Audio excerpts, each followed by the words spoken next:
The terrifying footage from the highway near Kiev, as reported, was filmed on March 30, 2022, on the very same day when, after negotiations in Istanbul, Russian troops were leaving from the Kiev region.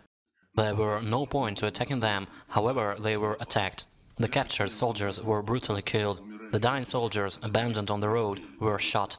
Look, he's still alive. These monsters, reveling in their own impunity, are not embarrassed by the fact that the tight hands of one of Russian soldiers got captured on camera, which confirms that these are not the consequences of the battle. This is a massacre of unarmed, incapable of defending captives. This is a heroism from militants' point of view. Glory to Ukraine! Glory to the heroes! This hero of not a Ukrainian appearance is a militant of the so-called Georgian Legion, which has been operating in Ukraine for 8 years now. His identity has been established in Telegram channels. They say this is a Dzimurat Schizanishvili. He was seen in audios Mikhail Saakashvili's inner circle. Now he lives in Ukraine. But this shot itself, tied hands with a white bandage on the sleeve, brings us back to the other events in the Kiev region. The town of Bucha, whose inhabitants became victims of the same senseless and brutal massacre. The West and Ukraine indiscriminately accuse Russian military, without mentioning that the footage with the bodies of killed civilians appeared 4 days after the withdrawal of Russian troops. March 30, departure of Russian troops from Bucha. April 2nd, footage of atrocities. And between these two dates, an event which the Western media doesn't talk about, the cleaning of the city by the forces of the so-called Ukrainian Territorial Defense Units, which in fact are the gangs armed by the Kiev regime. The head of one of them, the neo-Nazi Botsman, who fled from Russian law enforcement agencies to Ukraine, even posted a video on the internet where the militants give carte blanche to shoot at anyone who is not wearing a Ukrainian blue armband. Look, there are boys without blue armbands. Can I shoot at them? Fucking for sure. The blue armband used in Ukrainian army, the white one in the Russian one. While Russian troops were in Bucha, many local citizens wore a Russian identifier as a signal: do not shoot civilians.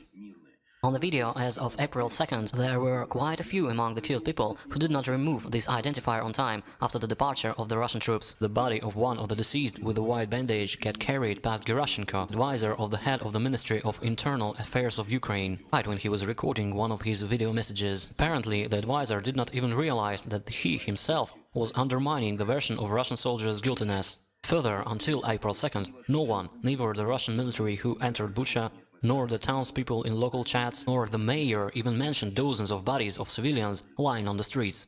The mayor of Bucha called the withdrawal of Russian troops a victory for the Ukrainian army in his video message on March 21st. It is curious that he didn't mention any mass atrocities or the bodies of the killed ones, burials, anything like that at all.